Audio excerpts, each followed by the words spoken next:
Greeting Instagram world. Welcome back to another episode of the MattyRocks Experience Instagram live sessions on a Friday night. I am back and ready to rock and roll with another interview with another really exciting guest. A guest who I've wanted to interview since having the opportunity to see perform and meet at NAMM in 2017. That artist that I'm going to be bringing in here tonight, singer, songwriter from New Jersey, Taylor Tote.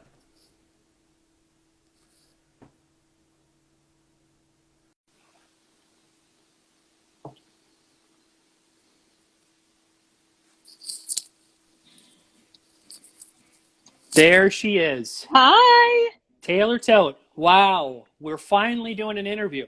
I know. I'm so happy we were finally able to get this going. Happy New Year to you. Yes, Happy New Year. Oh my gosh, it's already like mid-March. Where is the time I going? know, it's almost Christmas.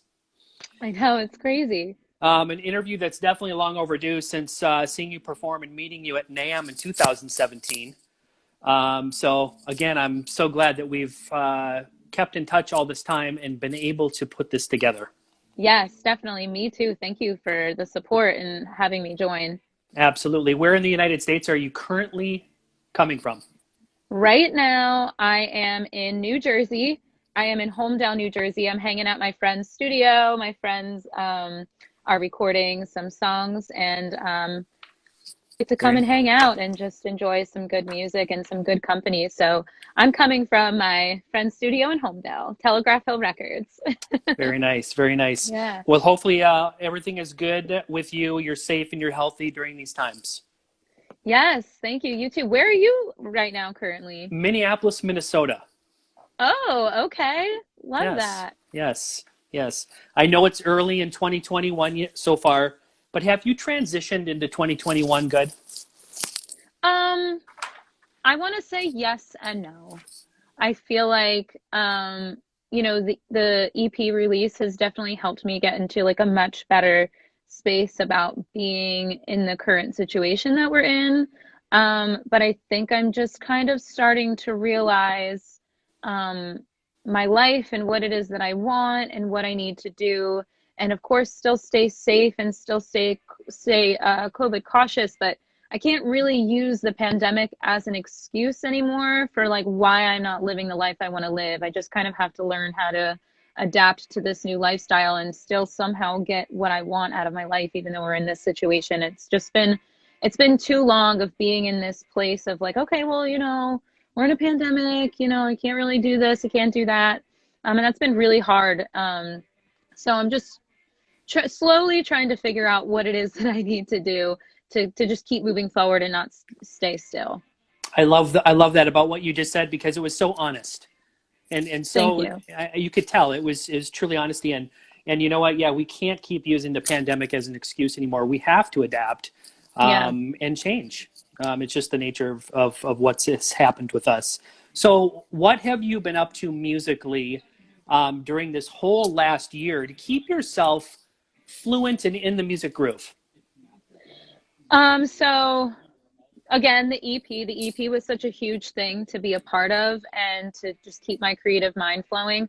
I've been friends with Russell, my producer, for a few years now. We've always wanted to work on stuff, but we kind of had a little bit of an issue with our musicianship just because we came from such different genres, from such different backgrounds. So figuring out how to make that work was really tough. And then once we got towards the end of 2020, we were like, okay, let's revisit this. Like, what can we do together? How can we make this work? Like, how have we grown as artists and like as people to be able to make this work? So that was really big, and really showed and brought out this side of me that I've wanted to be out for so long. I've always wanted to be a pop star, rather than a rock star. So I don't know. It's really cool to kind of start channeling that a little more and have someone kind of um, get that out of me as well and be able to tap into that. And then also I'm just trying to write a lot more. I'm trying to get more into producing and engineering my own sessions, which has been really cool. I definitely didn't think I was capable of that. And I just engineered my first session the other day. So that was really awesome. So I'm just trying to expand, and then, taking a couple just like music courses, and just trying to, and just always trying to learn and absorb on how to, just be a little bit better. Absolutely. If there was one thing that you learned about yourself over the last year that maybe something you've never thought about before, ever in your life, what would you say that one thing is? Oh my gosh, wow. That's such a good question. I don't know. I think I realized my level of musicianship. I definitely had a very large amount of imposter syndrome for a really long time, and I still do. And that's kind of like what the EP is about. Just kind of like wondering, why do I deserve this, or why am I doing this? Am I good enough for this? Are people going to find out that I'm not actually like a musician? I grew up just being a little girl who liked to sing songs and taught myself how to eventually sing well. And I never really had like a musical, theory background. I never really learned how to properly play certain instruments or how to properly sing scales, and know why certain things builds like go in certain ways and why they sound the way that they do. Where I was kind of thrown into this world of like kind of randomly, like, okay, now everything we're going to do is super technical, and like you need to be able to read music, and you need to be able to understand this, and you need to be able to understand that, and you need to be able to hear certain things that you weren't able to hear before. And I really was like not confident in that, for a long time, especially being surrounded by a lot of people who knew exactly what they were doing, and I was kind of just getting by. So now I think that, like, since being in the pandemic, I kind of shut down a little bit. I was like, okay, maybe I'm not going to do music. Maybe this isn't the way to go. Maybe I can do something else and be good at something else. And I really genuinely thought I wasn't going to do music anymore for a couple of months. And then I kind of started to realize, like, I can do this on my own. I can write really good songs. I can sing really well. I can engineer my own sessions if I really want to. So I think and collaborating with other people has been really big too, and being able to like help people and also have them help me and listen and just really absorb, working with other people. So I think my level of musicianship, that's a really long answer for the It's question you great asked though. me. But I think I really needed to think about that for a second. So yeah, I think I'm starting to realize, kind of like my worth as an artist and in the industry. I listened to, when I was doing my research on you, um, yeah, I listened to those messages that you were leaving on some of those videos. What messages I'm talking about, where people are better than me and this and that. Yes. Man, I really like some of those things. I compared myself to some of those as well with what I do in the industry, because I've Mm-hmm. certainly been in that position before, and I've thought those things before. But the thing of it is, Taylor, is that you were put on this earth, you have a gift. And of course, there's going to be Thank people you. that are better than you. There's going to be people that are better than me at what we do. But you know what we have to do? We have to do the best that we can do. That's all we Right. can do. Always. But Yeah. those messages were deep. Yeah. I mean, I really felt that way. I feel that way a lot, more than I'd like to admit, but I think everyone does. Even if they don't all the time, I think everyone goes through that at some point. And I think for me, it's just really important for others to know that you're not the only one who feels this way. Like, social media can be a blessing and it can be a curse. And I think that we can use it to our advantage. We can kind of use it in a way to say, like, my life is not a highlight reel. I'm not always doing super great. I'm not always feeling super confident. I'm not always doing these really cool things. And, sometimes I see musicians online and it seems like they're releasing all this music and it's so easy for them, when sometimes it's really hard. And actually, um, the lead singer of Lake Street Dive, I can't remember her name, Rachel. I can't think of her last name off the top of my head, but she posted something on Instagram a couple years back about a song that she recorded. And she's like someone that I really look up to as an artist, and her voice is just so awesome. And she kind of, I don't remember what song it was, but she said, like, in her caption, this song was so challenging for me to sing. I felt so defeated by this song and I couldn't get it right. And I was upset and I just wanted to give up. And, and then she kind of started going into how, like, she didn't give up, obviously, and it ended up turning out great and perfect. And it was just so cool to see someone on that level be so vulnerable and so open about their experience. And I was like, wow, like if she can feel that way, I can feel that way. And if she's as successful as she is, like I can be just as successful as she is. Like, we feel the same way. And I think that's so important. And especially in our industry, like we're just not alone. Like, I think we really need to like build a community and support each other. Absolutely. And there's been many, many a times where I've wanted to quit MattyRocks and discontinue what I'm doing. But you know what? I put too much hard work into this and I press on. Yeah. Totally. That's So, just like the best, like you said, we have to do the best that we can do. We can't compare ourselves to other people. We just have to like do the best of what we can do and at what we're doing and just give what we have to offer. That, like we all have something different to offer. So like, I'm providing music, you're providing interviews and a platform for artists to like me to be able to tell people this, So I think that's really important, and we just try our best. And and and it all becomes a part of the industry, and it's all cohesive and it makes this ecosystem function, so it is important. absolutely. And, if you think about it, COVID and the pandemic has been a blessing and a curse at the same time, Yep. you know? All right, Taylor, if you would, take MattyRocks listeners and viewers back to the early years of your life in Tinton Falls, New Jersey, and give us some Mm. insight to how music, singing came into your life. Okay, so like this is literally the most basic answer. Like I just feel like there's no moment where I wasn't singing. Like I really just like came into this world wanting to sing and feeling like I knew how to do it, and that's just like all I wanted to do. Like it wasn't like music made me or like music inspired me. Like nothing inspired me to do music. Like it was just like that's what I was supposed to do.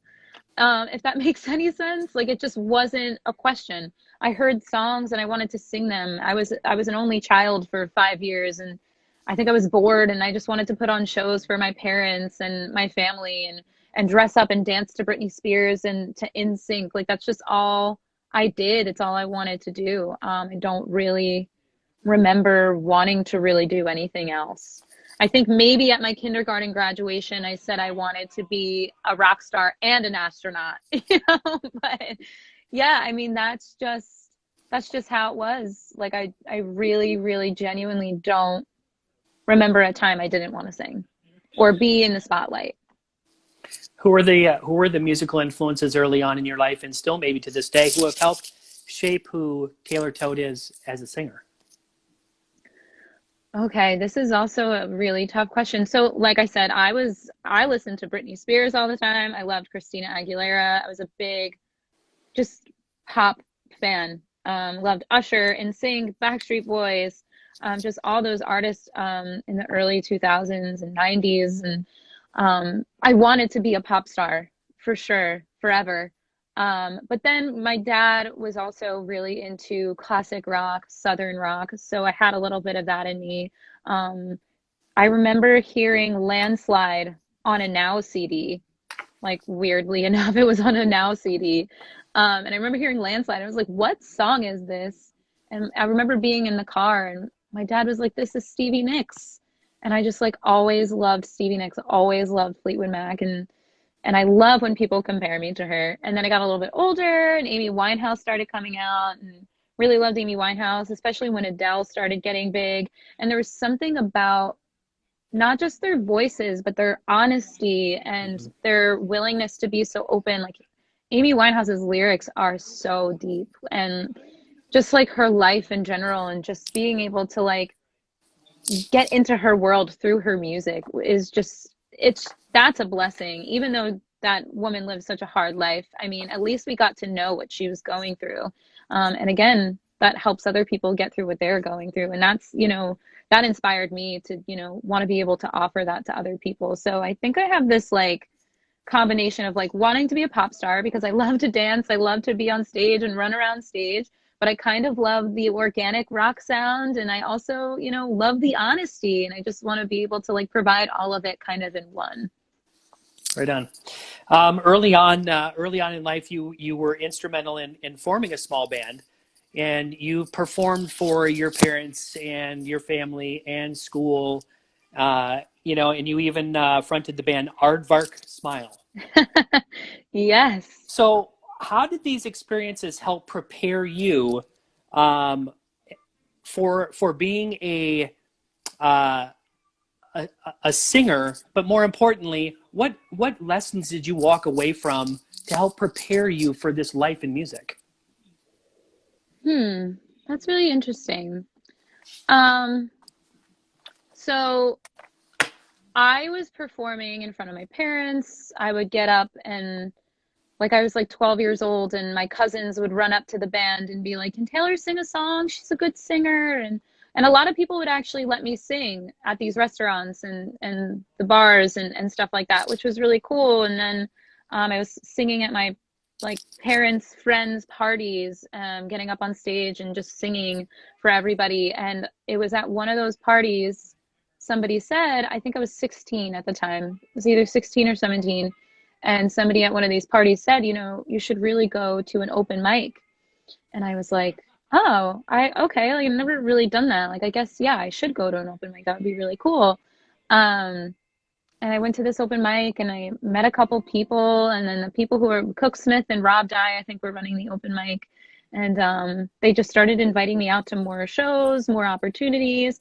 And it was at one of those open mics that I met the guitar player and the drummer at the time for Aardvark Smile.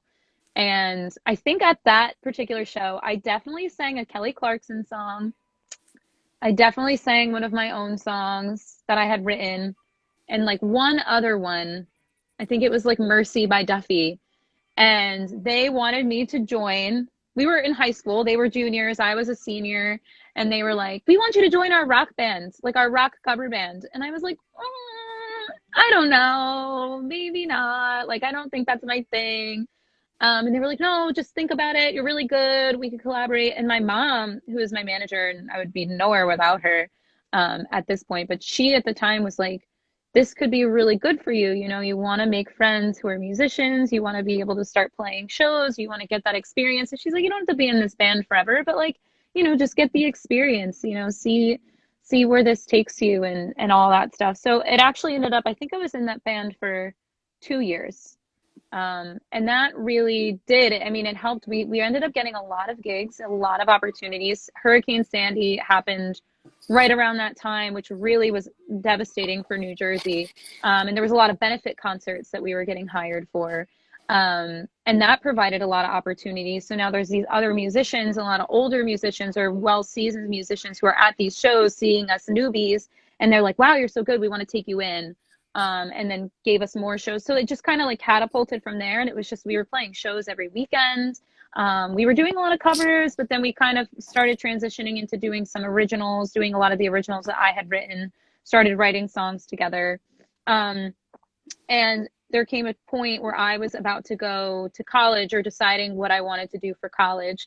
And they were younger than me. So I was like, I don't think I want to go away yet. Like, I still want to try to build up who I am as an artist. Like, I'm doing well here. Why am I going to leave my situation at this point right now? It just didn't make sense. And then when it came time for them to come to go to college the following year, everyone kind of wanted to go in different directions. One wanted to go to Berkeley. One wanted to be a dentist. One wanted to be an engineer. One wanted to be, you know, in computers or whatever it was. So I knew that that wasn't going to be the end goal for me. And I think I had always known that, but it was a great opportunity and made me kind of realize, okay, well, now they're leaving.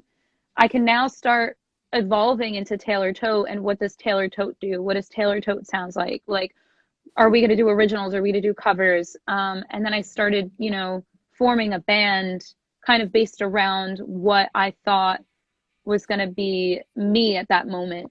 So that really helped. I don't think that if I was in Aardvark Smile, if I had never done that, I wouldn't have had the experience that I did. I wouldn't have been able to meet the people that I did, or know what the next step was. Right on. So I think everything just kind of just fell into place. And then we for a reason. right, exactly. And then we fast forward a little bit to the formation and creation of the Taylor Tote Band. Yes. How did it all come together and take shape?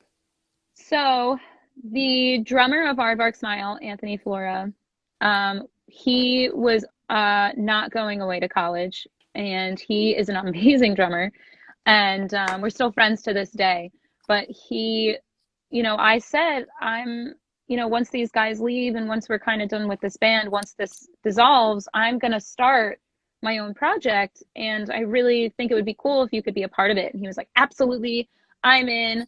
And that was like really easy. So had a drummer. And then I met Tom Bryant, who was my guitar player, is my first guitar player. And actually, I think we met at some sort of talent show. It was like a competition for like a studio, like recording or something like that. And we met there and kind of just started seeing him out more often and started playing with him. And we started playing as a trio for a while. And then there was one show where we got hired. It was for a full band gig, and we didn't have a bass player. And Anthony was really good friends with Nick Ryan, who also I knew through my vocal coach.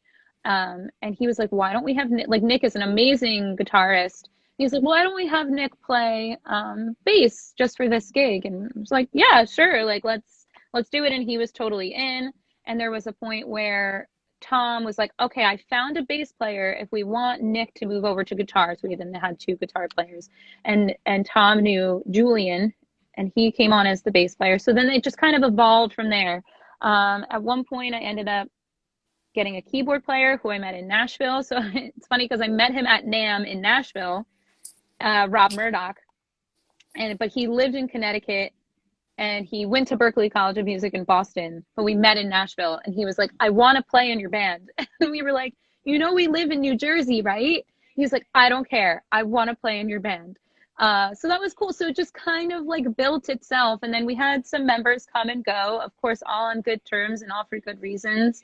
And we were probably together from, oh my goodness, 2014 or 15 up until 2020, I want to say. So it was a pretty good run, and we were able to write a lot of songs and play a lot of gigs and play NAMM, both in Nashville and California, which was so cool. We got to do a lot of conferences in Dewey Beach and Harrisburg, Pennsylvania, and just a lot of really, really cool opportunities came out of that, which was really awesome. But then there was a point where I kind of started to realize, okay, is Taylor Tote sounding how Taylor Tote wants to sound? Mm-hmm. Am I giving my band members too much of an opportunity to embed their sound into what I want? And like I said, everyone is friends. Everyone is doing great. Everyone kind of went their own ways, and I did too. And obviously now I have this EP that, is completely different than anything I've done. So yeah, again, it's the same thing. Like without certain stepping stones, nothing really would be where it is now. Absolutely. Because you and I share a NAMM connection, I want you to talk about your experiences with this great industry event and what some of the things that you've been able to do with them. Yeah. So my very first NAMM, I think it was 2017 in Nashville. I think that was the first one. If it wasn't 2017, it was 2016, but I think that's wrong. No, it was 2016 because I had just turned. No, my gosh, I'm getting this all wrong. 2017 was Winter NAMM in Anaheim. The reason I know that is because look at this. There's me right there. Oh, yes. Okay, waiting to talk to you. Yeah. Okay. Waiting to talk to you. Oh my goodness. Oh my gosh. This is crazy. I didn't realize I was in one of your videos. Wow. That's so funny. Yeah. Wow. So that's 2017. That was 2017. Okay, so wow. Honestly, I think my first NAMM was 2015 because I remember my first time in Nashville, I wasn't 21 yet. I think I was only 20. So it had to have been 2015. Yeah, wow. That's so crazy. It was that long ago.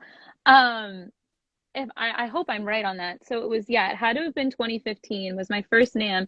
And my friend Rob Dye, who I play with quite a bit down here in the Jersey Shore. He got me the connection because he is friends with Laura Whitmore, who is a part of the Women's International Music Network. And they were taking submissions for their She Rocks showcase at the Listening Room Cafe. And it wasn't put on by NAMM, but it was sponsored by NAMM. It was a part of like, you know, the NAMM activities and everything like that. So Rob was like, why don't you, you know, apply? And we did. And it was great because they accepted me. It was, I think they only chose five acts from around the world to come perform at this show. So that was really awesome. And I had Tom Bryant and Anthony Flora with me, and that was my first NAMM experience. And we went to NAMM. We got to network with all of the merchants there. We really built an awesome connection with MXL Mics. Scott over there, I don't think Scott is a part of MXL anymore, but he was really awesome. He was really supportive of me, and that's actually the booth that I ended up performing at NAMM. They had a lot of performers playing, and somehow we finessed our way into that one. I think Scott and I just had a really good connection, and that's where Rob Murdoch, my keyboard player, ended up seeing us perform a couple times, which was really cool. So that built like a lot of really cool connections. And then when Rob said, oh, I want to play with you, we were like, let's talk later tonight. You can come to our show at the Listening Room Cafe and we'll talk about it there. So that was really cool. And that kind of inspired my mom and I to go out to Winter NAMM in 2016. So now this is coming full circle.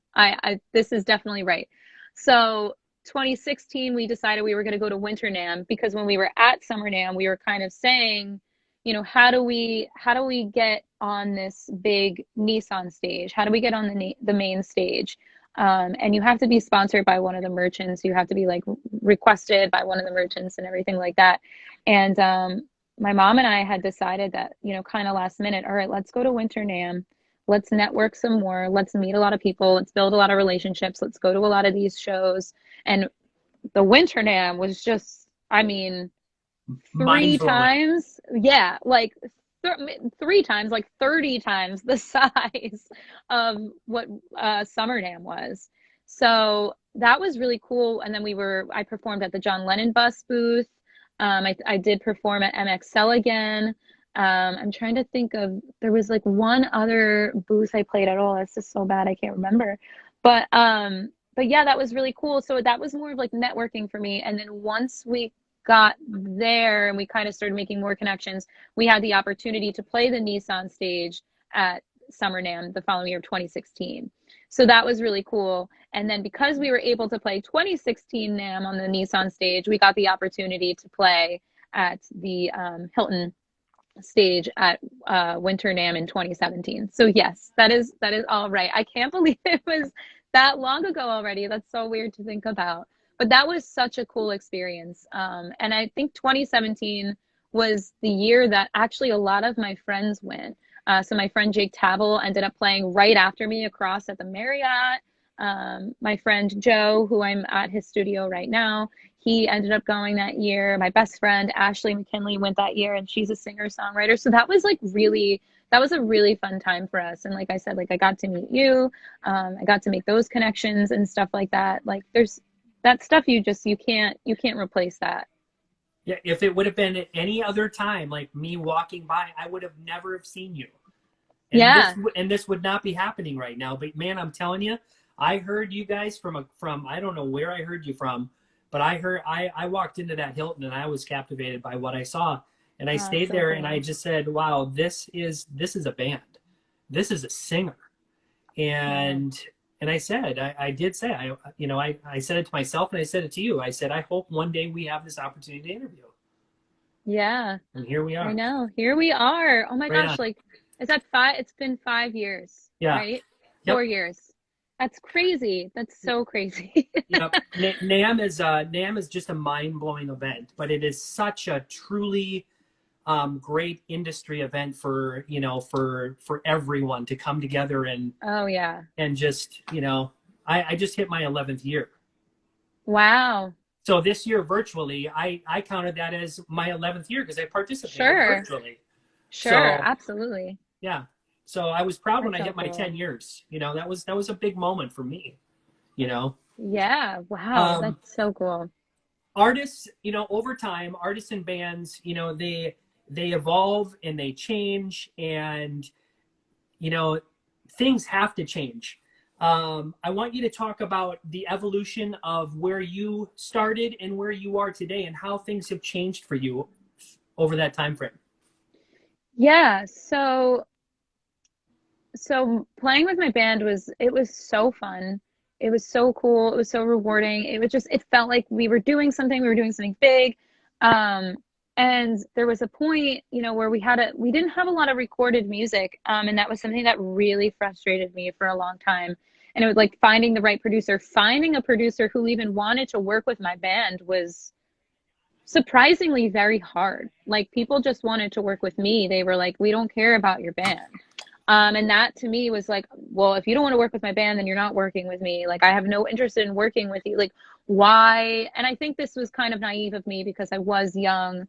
Because now I'm starting to realize as I'm getting more into the industry that like, people don't always have to be the same. Your studio players don't have to be the same as your live players. It's also a completely different ball game. So, sometimes live players can't do studio stuff and studio people can't do live stuff, so but that was something to me that I was like, well, I really have no interest. Like, why would you get a different guitar player if I have one? And it was very important to me. I was very loyal to my members because, I promised them a lot and they were doing a lot for me, at a very small cost. And, um, giving them a part of something was like, okay, well, if they have a part of this, they're going to be more motivated to want to stay in it. So, that was something that was like really, really challenging. And eventually we got the opportunity to work with David Ivory, who has worked a lot with The Roots and Erica Badu. And Hailstorm was like more famously a band that he kind of helped catapult into their career. So that was like really cool because I was like, okay, he's like this R&B kind of hip hop thing going on, but he also can do the rock stuff. And I have no doubt that he could really help my band kind of get the sound that we want. And he was interested in working with my band, which was really great. And I said to my band, I said, if you guys are going to be in this, you have to be in this. Like, this is like a big, big opportunity for us. And this could really, like, we're only going to get out of this what we put into it, basically. And they were all in. And I think that was like the beginning of the end. And I don't mean that in any harsh way or negative way towards any one specific person. It's just kind of how things started happening. And once I realized that my band couldn't really give me the sound that I wanted, I felt very defeated because I felt like I wanted to be more pop and I didn't want to be as country sounding. I always got this like country comparison, this Miranda Lambert comparison. And not that like was ever supposed to be a negative thing. Like I think people genuinely thought they were complimenting me, but I was like, that's not what I want. That's just not who I am. Like that doesn't feel right to me. Like when and like I would listen back to tracks and I'm like, this is just so opposite of like what I'm hearing in my head and just so opposite of what I want. And I think that kind of got like frustrating for a lot of us and even David, trying to help and wanting to help. And David's great and we still, we'll talk and keep in touch every now and again. And it's the same thing with the band members, but that was definitely, I think, even it was a realization for myself, but I think everyone was realizing it at the same time. Like, okay, like we're trying to create this sound and it's not what any of us want. So that was really hard and it was really sad. But like I said, it all ended up on good terms and everything like that. And I started working more with Nick Ryan on a lot of music and a lot of my solo stuff. And he was my guitar player in Taylor Tote band. And he would definitely understood a little bit more, I think, as we separated as a band. He started to understand a little bit more of what it was I was going for. And I loved the Adele stuff. I loved the Amy Winehouse stuff. I just like wanted this organic sound, but I also wanted it to be pop and I also wanted it to be relatable. So I definitely got to a point more so within the last year or so, maybe even year and a half now, just by working with Nick of like what it is I really wanted to sound like. And I'm so happy and grateful for those tracks and the way that they turned out and the opportunity to work together.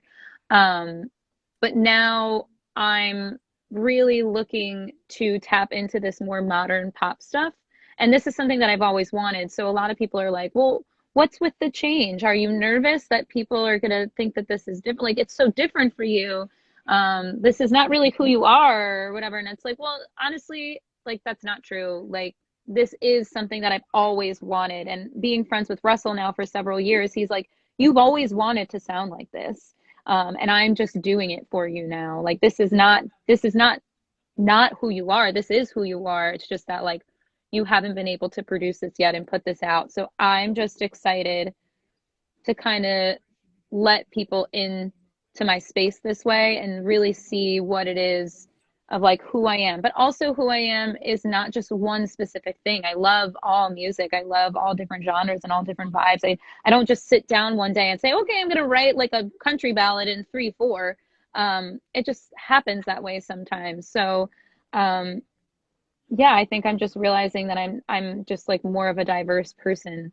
That's again a very long-winded answer for what your question was, but just trying to, your questions are so good that I really need to think about them out loud, I guess. No, they're great answers, and it's again, this is so true, and it's from the heart. I feel it from you. It's from the heart. It's the truest probably I've ever heard from an artist. Wow, So thank you. I yeah, appreciate that. absolutely. Two EP releases under your belt, and you want to talk change. Speaking of your newest EP, 21 Minute Drive, Yeah, definitely a change. definitely a Definitely a change. change for you. So I want to know, from what depths were the ideas and the inspirations pulled from that would bring this release to life? What depths did you pull this from? So, in terms of like musicality or like Yep. just You had to me, Taylor, you had to reach in somewhere to pull it out. yeah. Where was it?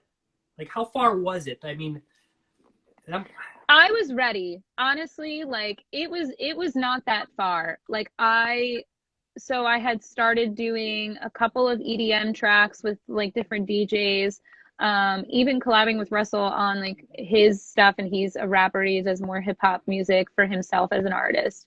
And I just always loved it. Honestly, my favorite genre of music to listen to is like house and club music. I love EDM. I think it's so cool. And I really love R&B. Like I'm just such an R&B fan. So, I think I was really ready to finally have music like that. And like I said, I was a little girl and I wanted to be a pop star. I wanted to be like Britney Spears. And even I see Lady Gaga doing what she is now. And I'm like, I want that. I just think that's so cool. Like I feel like I'm really capable of that. And I'm just ready for this side of me to be out. So I think when Russell and I a few years ago were trying to work together, that's why it didn't work, because I was still with my band and I was still doing these things that were kind of distracting me from that. But we finally both reached a place where it was like, okay, I'm ready, and he knew I was ready, and it's like, here, we're gonna do this. And he just wrote a song for me. He was like, hey, I wrote this last night. What do you think? And he's like, I wrote this for you. Like I wrote this based on the conversation we had yesterday. Um, so that was really cool, and that was like really, that was inspiring for me because I had started already writing some songs that were more pop. So I started writing Low Key Stressed around the same time he was writing Selfish. And that, when he sent me Selfish, I was like, well, I just started writing this song and I couldn't see anyone else producing this besides you. So it really just started to work out that way. I was like, well, why don't we release an EP? So it really didn't come from that deep down. I think we only had the conversation like the end of December. And it was in January where I was like, all right, let's add two more songs to this. And instead of releasing them as all singles, let's release them as an EP, as a collection. And if there's any opportunity to do an EP, it would be now, because this is so different from what my sound is. And now this is just an introduction of like what's to come. it's kind of, I mean, is it a fair assessment? This was like a huge overhaul for you. Yeah, totally. And Absolutely. I actually recently have been more inspired by artists like Dua Lipa And I always have loved Miley Cyrus. And Miley Cyrus is still, she's a rock star. She just released an entire rock album, which is amazing.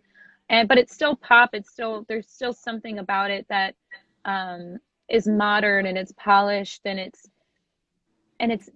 different, and it's interesting. And that's also why I really like Dua Lipa too, because she's doing this thing where it's like, it's now, but it's also then. And I just think that was like a lot of inspiration musically too for why this kind of came out. You know, and artists have the ability to change. They will change. And you know what? It's okay. Sure. It's okay. And that's not to say I won't ever go back and, record something like Quarter Life Crisis or Never Have I Ever. I mean, or even Evergreen, those songs are all, very important to me and important to my growth and the direction I'm in now. And I think I would, I absolutely would go back to that style one day. I'm always thinking about, okay, like, what is it I'm going to do next? What do I want to explore next? And just finding my sound and seeing where I really feel comfortable. But like you said, artists evolve, artists change, we're not going to be the same forever. Even if you look at Taylor Swift, she was country and now she's pop, and then she kind of went back to country and she's a little bit folk now. And even, like Maroon 5, just from where they were when they started versus where they are now. So everyone evolves, everyone changes. And I'm just excited about it. I think it's exciting. And the one thing you always have to say is it's okay. It's Yeah. okay. I know that we just talked about David Ivory and Russell Hayden. You touched on them a little bit, but I want to know, I mean, and both of these gentlemen have very impressive resumes musically, but I want to know, what is the relationship with them and the work that they've given you meant to you? So working with David, so they're very different experiences for sure.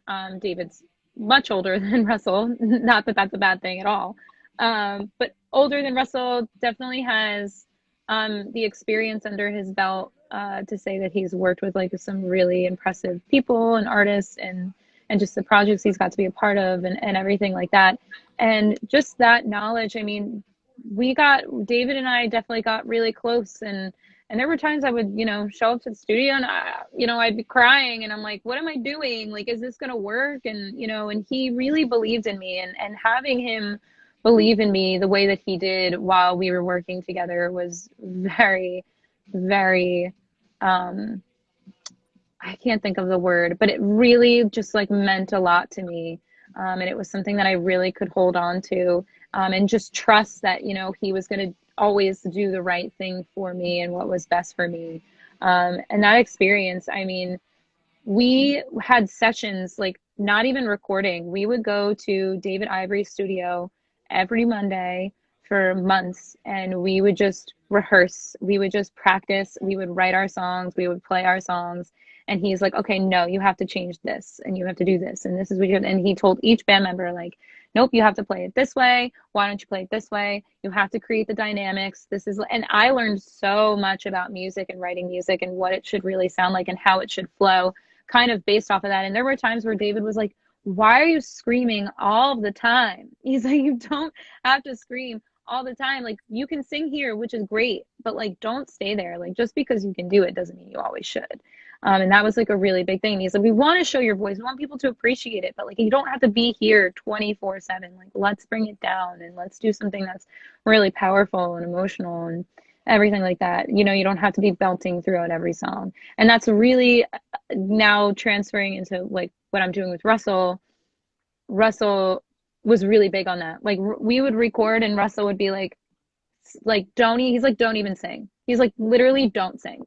He's like, stop trying. Like, don't push. Like, why are you pushing? And I'm like, I'm not pushing. Like, this is how I sing. And he's like, it's not. He's like, your talking voice and your singing voice are so different. Like, stop. He was like, he's just like, don't try so hard. He's like, lay back, feel it, sit into it. He's like, almost just sing it like you're singing to yourself in your car, or like you're singing it to yourself, like, while you're like cleaning your dishes or something, like it's okay, to really sit back and just like let things flow for the song.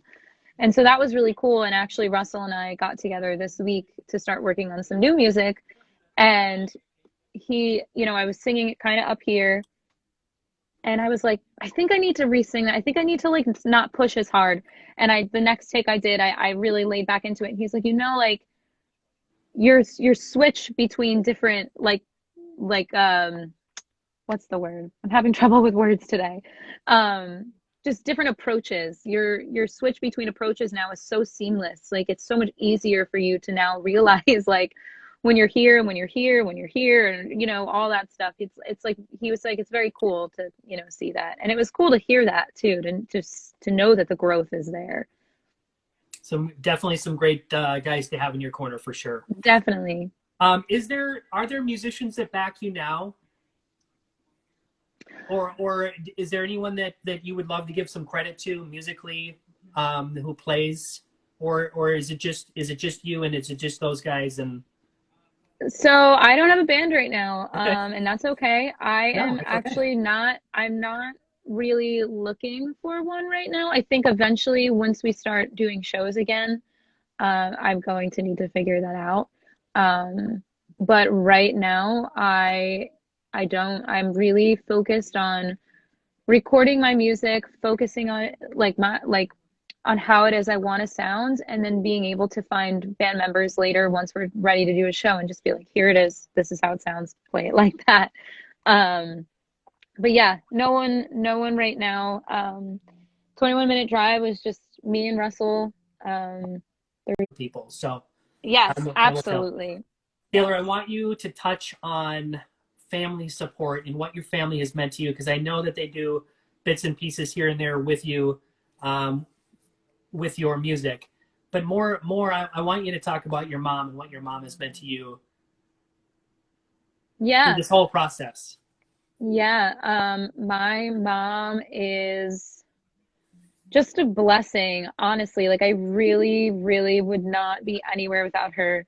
If I'm being honest, I don't like doing anything besides like creating music and writing music. So sometimes a lot of these like finding playlists to be on and finding, like it's such a DIY like industry right now, which makes it really hard. And it's like, how am I supposed to focus on music and recording music if I have all these things to focus on? I have to focus on press and getting interviews and getting on playlists or figure out algorithms and focus on marketing and branding and merch and like my website. Like all that stuff is really hard for like one person to do.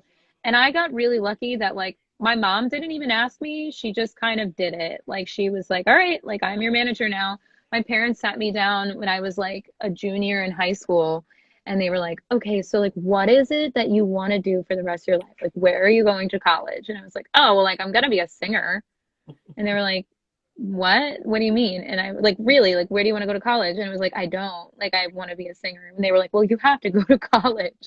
And here we are 8 years later. I'm about to graduate college with my bachelor's degree, which is really awesome. But at first that was just not in my cards. Like I was like, no way, like I'm not doing that. I want to tour. I want to be a singer. I did visit Berklee College of Music. I did take courses at Berklee College of Music.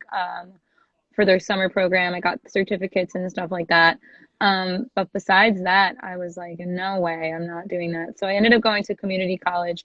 But my parents were really supportive. Like as soon as I said that I wanted to do music, they were like, all right, well, we got to figure this out. Like we're gonna help you figure this out because we want you to be successful.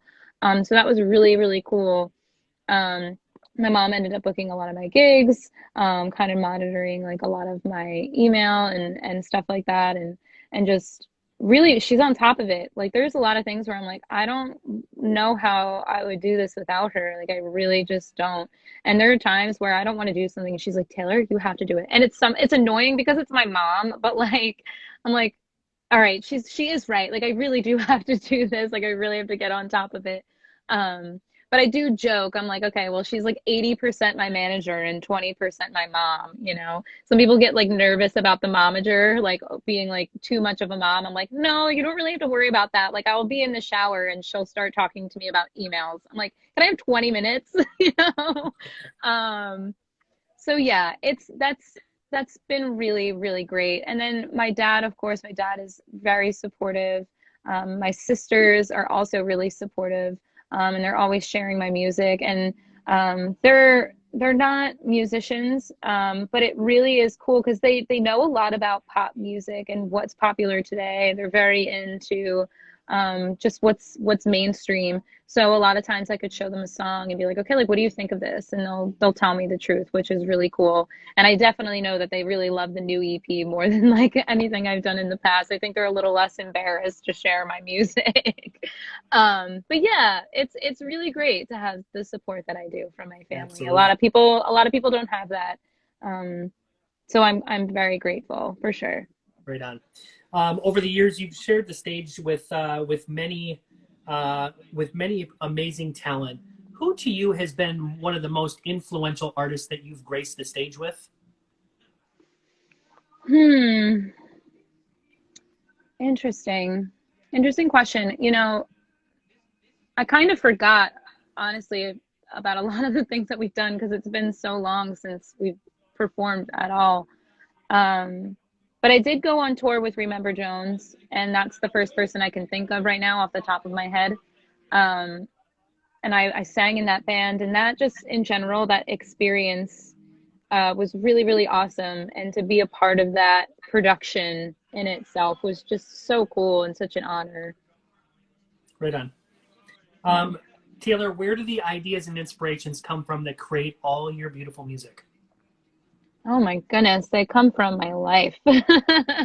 I'm like met with like situations and I'm like, why is this happening to me? And then immediately I write a song about it. I think that's just like the simplest way.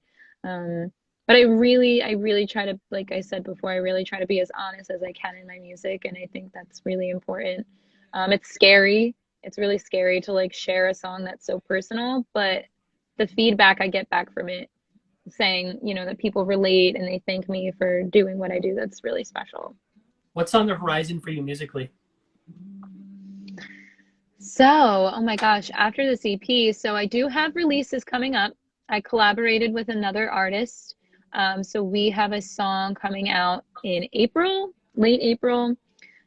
We have another collaboration that we worked on, which will be hopefully coming out in May if all goes well. I can't really say too much about that one because there's a lot of other people involved in that. So hopefully that works out and I'll be able to talk more about it because that would be really, really awesome.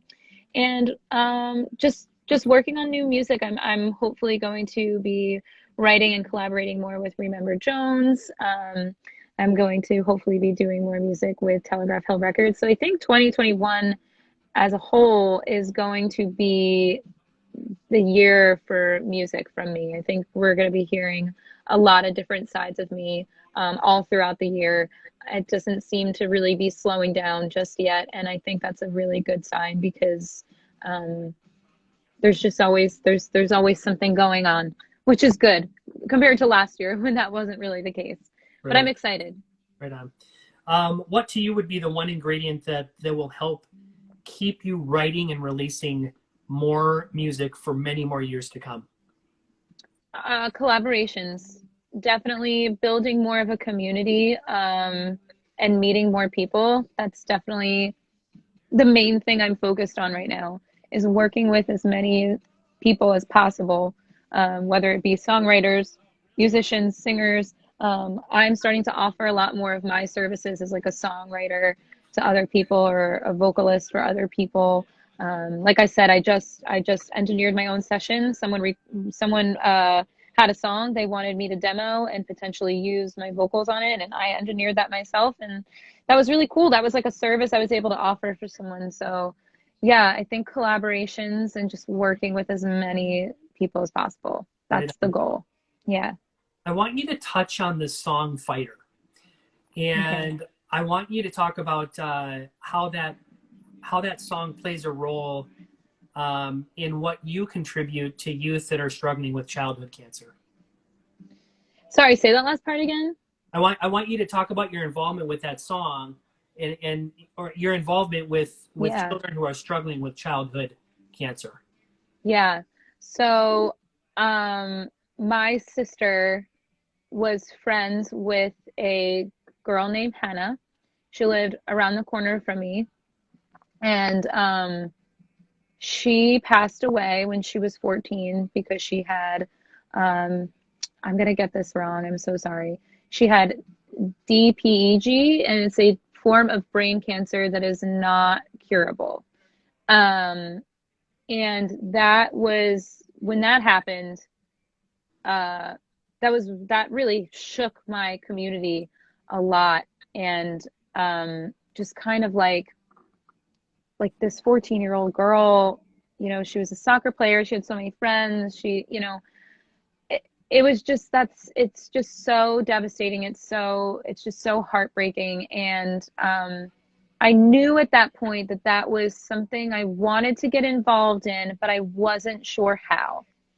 And I want to say a year or two later after that, Hannah's mom, Sue, was talking to her friend Andrea, and Andrea is the founder of Infinite Love for Kids Fighting Cancer because her daughter Natalie had acute lymphoblastic leukemia, and she, because of that, started her foundation and was doing galas and events and fundraising things every year, and she needed a band for her event. So Sue, Hannah's mom, actually referred her to me. She said, Taylor Tote is in my area and she's really great and you should really consider her. And I remember just receiving this very long email from Andrea just saying, what an honor it would be to have me. She had listened to my music and she loved it so much. She explained the foundation and everything like that. And it was just something that felt like it aligned in the stars. Like it just felt, reading it was so special, just her words and her message. So my mom and I went over to their house. They had invited us over for dinner. We met her daughters, Natalie and Hannah, and the family in general. They like immediately became our very, very close friends. Even still to this day, they go away on vacations, and I watch their dog, and I stay at their house and take care of their things. Like that's how close we are. Um, but yeah, so from there, I, we just talked what I could do, how I could help them. And while Andrea was getting ready for her event, I had offered to help watch the girls because they were really young at the time. They're like teenagers now, but at the time they were like under 10, which is crazy. Um, but yeah, so I had said to them one day, I was like, why don't we write a song? Like I knew they were into music, they were taking music lessons, and I was like, why not? Like let's write a song. And I wasn't expecting it to be anything special, wasn't expecting it to really be anything at all. Like I just thought it was going to be like this little song I wrote with like a 6 and 10-year-old, Um, and it ended up turning into Fighter, and it's just I really can't even explain how it happened. Like it really just came out that way. And it was done by the time Andrea was home from running her errands. And they were like, Mom, like, here's this song that we wrote. And she was floored. And she was like, we have to record this song. We have to make a video. You have to perform this at the gala. You have to, like, we're just going to make this a thing. Like, this could be like a really cool opportunity for us to collaborate in another way and also raise money. And it just all happened so fast, and I really think that there was a really big reason for that. So that was really awesome, and I actually ended up um, going to a lot of galas where there's doctors and speaking in front of doctors and performing in front of doctors and oncologists. I ended up uh, going to oncology appointments and seeing kids, and kind of just learning the process and just learning about everything in general. It's very, very, very heartbreaking because childhood cancer does not deserve the funding that they get. It's only 4% of the National Cancer Institute's budget. Only 4%. It's 4 cents to a penny, and there's so many different forms of childhood cancer, and then all gets divided between all of them, and then there's like just the whole thing. It's very sad, and there needs to be more to be done about it. So I just try to stay involved as much as I can. I will say I have not been as involved lately as I should been, but or should be, but it is a very important cause. It's very near and dear to my heart, and I will like always fight for them, always. Well, absolutely beautiful, beautiful song and very touching video as well. Thank you. Thank you. Taylor, I want you to reflect back on your music career so far, and I want you to think back to what would you pin as your biggest musical accomplishment to date? Wow. Okay. Biggest musical accomplishment. Hmm. Honestly, honestly, thinking about it, I think just creating music that I'm genuinely proud of. Um, there was a point where, and it's still up now. I have so many songs that are online that I genuinely do not like. And that's not to say that like, anyone did anything wrong. It just doesn't feel authentic to me. And I think that finally being authentic to myself and to who I am as an artist is really, really important. And that's a really big accomplishment. There are times where I'll start hearing songs from my first EP, and that EP was very well done. I mean, the people who were on that were very, very talented. But like I said, it's authenticity. And sometimes I hear it or hear someone playing it and I'm like, I don't want to listen to that. Like, please don't listen to that. Or when I tell people to listen to my music, even before the music that I have now, within like the last year or so, when people ask me if I was any good, I'm like, well, or like, where can I listen to your music? I'm like, well, don't really listen to me on Spotify. Like, listen, come to a show. Like I would always encourage people to come to a show. And it's like that kind of stinks because it's like I want people to be able to listen to my music and know who Taylor Tote is. So yeah, that's the biggest thing is finally being like, yes, go listen to all my music on Spotify. I'm so proud of it. What do you want the world to know about you and your music? um, it's authentic now. And it's always been very honest. It's always been the most honest I can be. I always write from real life experiences. Everything that I've written has a story. There's always something behind it. Um, and it's the full truth. Absolutely. Absolutely. So now we direct people to find your music. Where are we going to direct them? Where's We're the gonna go to best place? We're gonna go to Spotify. If you have Spotify, please stream it on Spotify.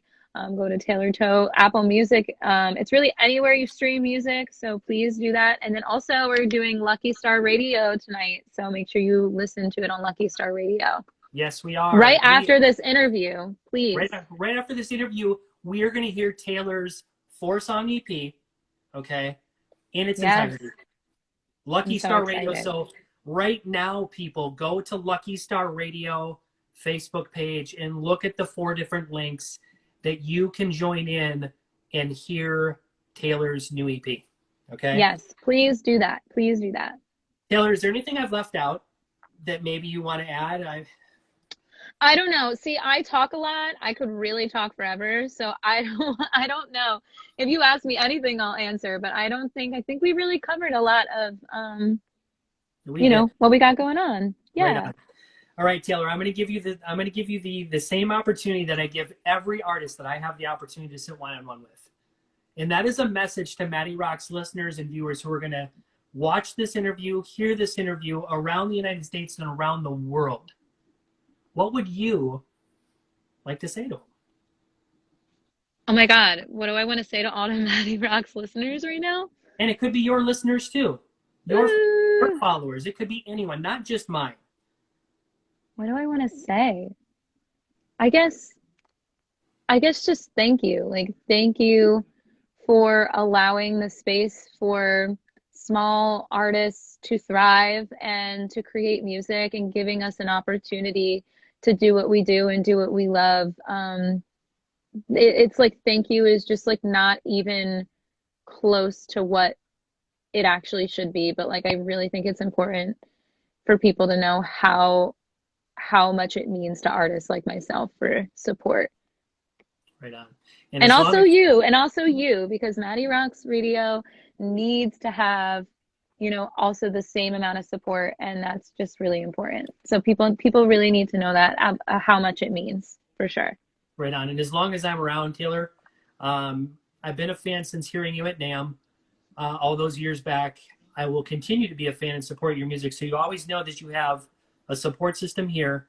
Anything you need musically, anything you need, I'm a message away. Amazing. I appreciate that so much. Thank you. And I want to thank you, Taylor, for taking the time to sit with me tonight for this conversation. It was Yes. it was truly an honor. Yes, it was. This was really great. I appreciate it a lot. And Thank you. Continue to success to you in everything you've got going on in your musical arena. Yes. Thank you so much. Again, I can't say thank you enough. You've heard it here, MattyRocks listeners. MattyRocks and Taylor Tote closing it out. And head over to Lucky Star Radio. Lucky Star Radio. We're streaming the EP. Yay! Thanks again, Taylor. And please stay safe and healthy in 2021. And yes, you as well. We will talk very, very soon. MattyRocks out. Bye. I'll be in touch. Look at your DMs. Okay. Bye.